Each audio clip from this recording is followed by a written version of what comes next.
あの子デートの日ですから。デートってことはあれだよな。彼氏いんのかな、ターニャ。で、俺は何動揺してんだ。その辺ブラブラしてジークさんでも探すか。無職で暇だろうし。おーい。やあ、偶然っすね。どちら様で。私っす、ターニャ。ターニャ。おやおや、しがないギルドの受付なんて忘れちゃいました。 Let's open the forbidden door. The final last words of Maya that she got to say to Asahi before he was taken away from her. Well, he wasn't quite taken away, but you guys know what I mean. The version of him that asked Maya to marry him was taken away.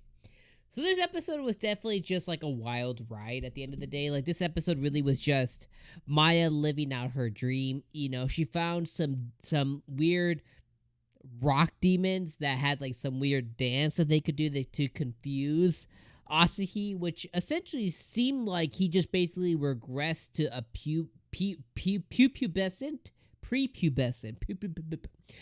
prepubescent age when he just really admired Maya in that young sense, right? Like when you're like a young kid, you're like, oh, you know, marry me or whatever. Like, you don't quite grasp exactly what those things mean. You just know that you have this overwhelming love for a parent or a sibling or a family member or, you know, something.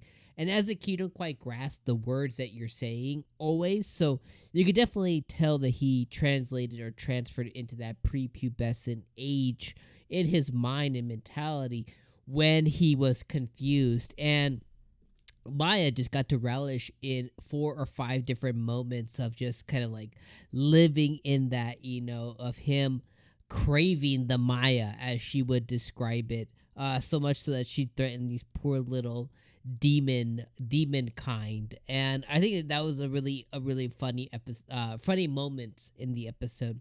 And you know, mostly that really took up like more than half of the episode was just Maya just being kind of a greedy girl. Okay.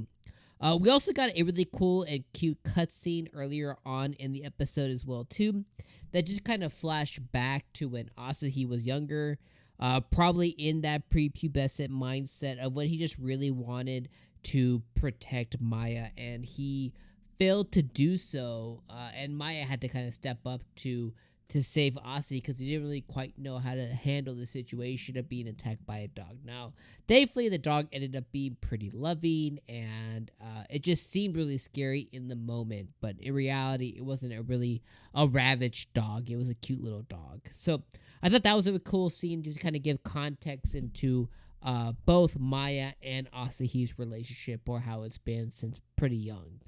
The rest of the episode just took on Tanya. We finally got to see Tanya outside of work, and she looks mighty fine. She definitely looked delicious. She definitely looked really good this episode. And we got to see Asahi be the escort to her as she was trying to get to another place and needed an adventure to kind of keep her and her little brother safe as they were trying to get to said place.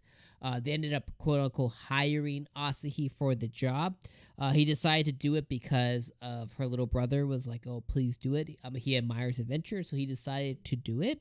The whole time I literally wrote down in my notes, I wonder where Maya is. Obviously, she was tailing him and being a shadow in the shadows. And thankfully she was, because he did happen to face, of course he did, a wyvern, as you should never find on a random open road, but he found a wyvern. And he did everything he could. He hit it with he took 1 HP away from it. He hit it with little pew rocks.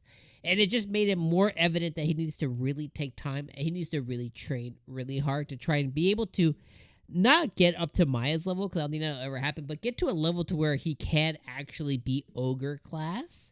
And really be able to protect somebody, himself, if anything, if Maya's not there. But again, thankfully she was, and she demolished the dragon and made it seem like he did it. So now in the face of in the face of Tanya, he's her savior, as well as now her little brother's going to admire somebody just like him. So overall, good episode. I just think, definitely was a lot of fan service, especially for Maya specifically. And then we got some fan service for Tanya. So real quick in and out episode. Felt pretty quick, was pretty enjoyable. Not the best episode of the season, but because we got to see Tanya all dolled up, not in her adventure gear. Loved it quite a bit. But it's just an okay episode overall. Give more context to Asahi and Maya's relationship. And then also gave us some moments that they got to share for the Forbidden Love. So regardless, let me know what you guys thought about this episode down in the comments below. Of course, as always, I appreciate you guys being here. Sorry for this video being really, really late. I've been moving. As you see, like this whole entire area behind me is completely different than normal. I'm in a different house. I'm in a different home, which caused all my videos for since last Wednesday, caused all of them to be delayed as I spent nearly all my time packing and unpacking and moving my whole entire life. So thank you guys for being here. Drop me down an emoji in the comments below if you have nothing to say, and if you do, let me know your thoughts on episode number 8. Are we 8 weeks in? Yep. No, 7. Episode 7 of my One Hit Kill Sister. All right. Peace.